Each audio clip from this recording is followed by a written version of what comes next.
Todos hemos escuchado hablar de la guerra de los pasteles, pero muy probablemente el pastelero ni siquiera era pastelero. Un reclamo por 60,000 pesos, un bloqueo a Veracruz, una pierna amputada y 600,000 pesos mexicanos pagados injustamente. Yo soy Chel. Yo soy Ferrus. Y hoy les vamos a hablar de la guerra de los pasteles. Pero bien, porque hay mucha información que la gente omite, como el hecho de que muy probablemente la famosa pastelería que inició todo el conflicto ni siquiera era una pastelería. Para entender esta guerra, primero hay que entender las condiciones en las que estaba México. La independencia de México en 1821 dejó al país con una fuerte crisis económica, así como una inestabilidad política muy fuerte. Durante los siguientes años, el país vivió bastantes luchas por el poder y golpes de estado, lo que dividió al país en dos bandos principales: los federalistas y los centralistas. Esta división generó constantes levantamientos, trayendo al país una gran ola de violencia que se extendió durante varios años. Las minas, que eran la principal fuente de riqueza del país en ese momento, fueron dañadas durante la guerra, y el país no tenía dinero ni siquiera para pagarle al ejército. Imagínense vivir en un país donde básicamente el gobierno está en bancarrota, pero todos los países vecinos están tocando la puerta para cobrar hasta los platos rotos. Y Francia no solo estaba tocando la puerta, estaba a punto de derribarla. Tras la consumación de la independencia en 1821, muchos extranjeros comenzaron a ver al país como una gran oportunidad de inversión, por lo que llegaron al país para establecer sus negocios tanto españoles, ingleses y por supuesto franceses. El problema comenzó debido a que con tantas revueltas, los negocios de estos comerciantes extranjeros resultaron saqueados o dañados, y molestos por las pérdidas materiales le reclamaban al gobierno indemnizaciones por los daños, pero como mencioné antes, el gobierno en ese momento no tenía ni siquiera el dinero para pagarle al ejército, por lo que no era posible pagar estas indemnizaciones. Uno de los comerciantes afectados fue el francés de apellido Remontel, que curiosamente no se sabe cuál es su verdadero nombre. Algunas fuentes mencionan el nombre de Ramón, y otras, si mi pronunciación no me falla, Jean-Baptiste. Sin embargo, en los documentos oficiales solamente se menciona como Monsieur Remontel o Señor Remontel. Remontel tenía un negocio en Tacubaya, que en ese entonces estaba a las afueras de la Ciudad de México. Y aquí viene el detalle más importante del que casi nadie habla. La versión más extendida dice que Remontel era un pastelero, pero algunos historiadores, al revisar las fuentes originales, encontraron que en los documentos de la época se le describe como fondista, o sea, como el dueño de una fonda o restaurante. No se tiene certeza sobre cuál de estas versiones es la correcta, pero sí nos parece curioso resaltar el hecho de que el nombre de esta guerra muy seguramente no tenga sentido, porque más allá de que la famosa pastelería probablemente no era una pastelería, este negocio fue solo uno de muchos otros negocios extranjeros que fueron afectados por las revueltas. Lo que se sabe es que en 1832, un grupo de oficiales del ejército mexicano consumió productos en el negocio de Remontel y se fueron sin pagar. Algunas versiones mencionan que también hicieron destrozos, pero realmente no hay evidencia contundente que mencione esto. La diferencia entre Remontel y los otros comerciantes extranjeros afectados es que este pedía una indemnización por 60,000 pesos mexicanos,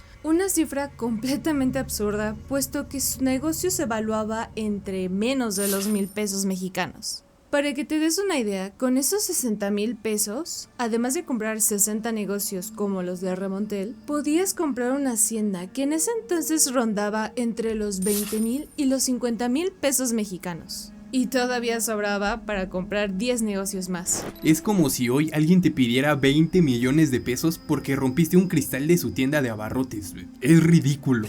La cantidad solicitada era realmente absurda e incluso se podría considerar un poco insultante. Y si a esto le sumamos el hecho de que el gobierno ni siquiera tenía para pagar los sueldos del ejército mexicano, esta absurda petición fue ignorada sin más. La acción que cambió el rumbo de los acontecimientos es que, al darse cuenta de que el gobierno hizo caso omiso de su petición, Remontel fue a presentar su queja directamente con el rey de Francia, Luis Felipe I, quien se tomó la queja muy en serio. Y aquí es donde nos ponemos serios, porque Francia no envió una flotilla solo por un pastelero enojado. Es donde entra la geopolítica, los aranceles y lo que realmente querían, el control comercial de México. Aunque las quejas de Remontel fueron el pretexto perfecto, había dos grandes razones de fondo.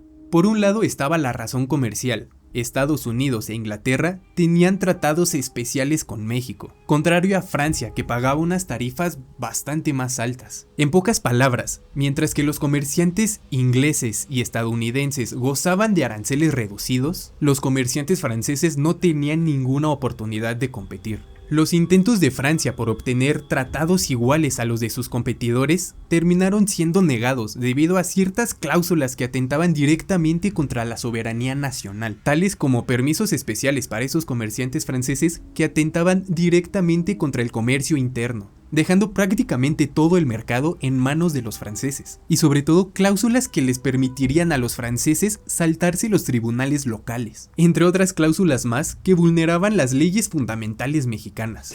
O sea, que podían cometer los delitos que quisieran y quedar impunes. Prácticamente sí, es por eso que el gobierno de México se negó a aceptar estos tratados. Y ante la negativa por parte de México al no aceptar estos tratados, Francia quería presionar para que se llevaran a cabo.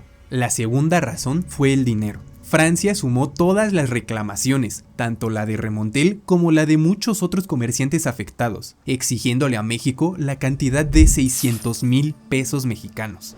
¿Y por qué tanto?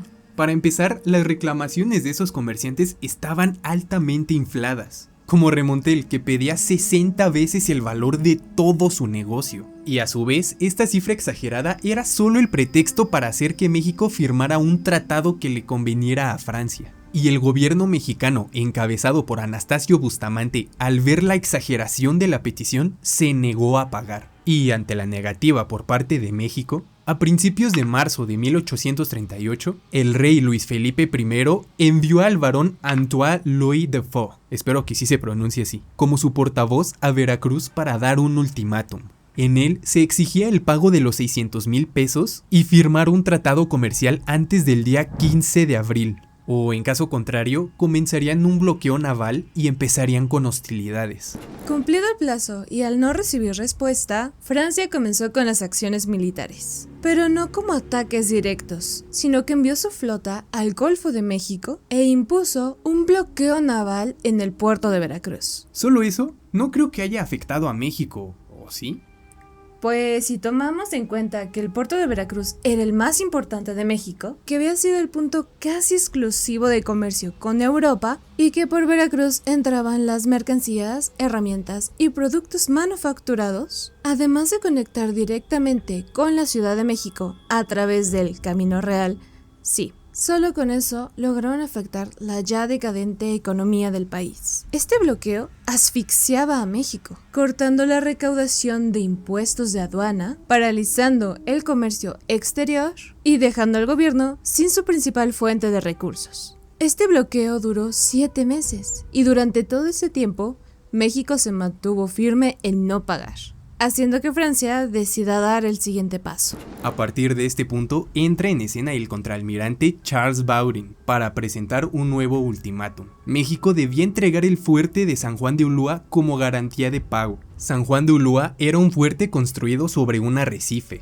justo frente a Veracruz. Y aunque para la época no tenía ningún valor por sí mismo, Francia quería este fuerte debido a su posición geoestratégica. Controlar Ulúa significaba controlar el comercio de México. Este fuerte custodiaba el puerto de Veracruz. En pocas palabras, era la puerta de entrada al país. Aquí también entra en escena un personaje ya conocido, Antonio López de Santana. Santana había estado retirado en su hacienda de Veracruz. Con su imagen dañada tras la independencia de Texas, vio en esta guerra una oportunidad para redimirse. Siguiendo con la línea de la negativa del gobierno, Santana, como general al frente de la defensa, se negó a entregar el fuerte, y Francia respondió con cañonazos. El día 27 de noviembre de 1838, la flota francesa comenzó a bombardear San Juan de Ulúa y el puerto de Veracruz, momento en el que Anastasio Bustamante declaró oficialmente la guerra a Francia y se negó a rendirse, nombrando a Santana como el comandante general de las fuerzas en Veracruz. Este bombardeo fue bastante intenso, y a pesar de que los cañones mexicanos respondieron sin miedo, la superioridad francesa era más que evidente. Durante la madrugada del 5 de diciembre, aprovechando la espesa niebla, Baudin ordenó el desembarco de entre 1.500 y 3.000 soldados franceses en las playas de Veracruz. Esto con un objetivo claro: tomar los fuertes que defendían la ciudad y capturar al propio Santa Anna. Los soldados se dividieron en 3 columnas, 2 laterales, con la misión de escalar las murallas de la ciudad cerca de los baluartes de Santiago y la Concepción para inutilizar los cañones. La columna central debía volar la puerta del muelle. El ataque fue una sorpresa total. Los franceses lograron llegar hasta el cuartel general mexicano casi sin resistencia. ¿Y lograron capturar a Santa Anna? No, de hecho logró escapar por muy poco. Y al ver que los franceses se replegaban, reunió a unos 200 hombres a caballo para perseguir al enemigo y lanzarse al contraataque. En el fragor de la retirada, Baudin ordenó proteger el reembarque con un cañón cargado con metralla. La metralla es munición que se fragmenta al detonar, aumentando muchísimo el daño producido. Cuando Santa Anna y su tropa se acercaron para atacar, el cañón francés hizo una detonación con un ataque devastador. La metralla destrozó la parte inferior de la pierna izquierda de Santa Anna. La herida fue grave. Los médicos tuvieron que amputar la pierna por debajo de la rodilla. Y, aunque México perdió la batalla, Santa Anna tomó el hecho como una victoria simbólica. Y, por supuesto, la forma de recuperar su imagen. Regresó a la capital como un héroe. Y su pierna, pues, fue enterrada con honores militares en una gran ceremonia. Aunque, curiosamente, años más tarde, cuando la opinión pública volvió a estar en su contra, una turba desenterró su pierna y la arrastró por las calles de la Ciudad de México, lo que de hecho habla mucho de lo volátil que es la opinión pública. Este bloqueo ya llevaba varios meses, la economía estaba al borde del colapso y el gobierno no podía sostener más la guerra. Y fue Inglaterra quien se ofreció a mediar la situación. Pero esto no fue por buena gente, sino que toda la situación estaba afectando sus intereses comerciales con México. Y así, el 9 de marzo de 1839, finalmente se firmó el Tratado de Paz, pero con unas condiciones muy desfavorables para México. El país aceptó pagar esos 600,000 pesos injustamente. Las consecuencias de esta guerra fueron devastadoras para México. Quedó en evidencia su fragilidad ante las potencias europeas. La economía salió aún más debilitada e irónicamente Santa Anna regresó al poder mucho más fuerte que nunca. Al final, México pagó los 600,000 pesos mexicanos, pero Francia se quedó con esa espinita de que podía presionar a México a la fuerza. Exacto, esa paz solo fue un pequeño paréntesis, pues años más tarde, los franceses volverían a México con una ambición aún más grande, desatando una de las batallas más gloriosas de nuestra historia. Si quieres saber qué pasó después, te dejamos este video de la batalla de Puebla. Ahí les contamos la verdad de lo que pasó el 5 de mayo. Nos vemos en la próxima.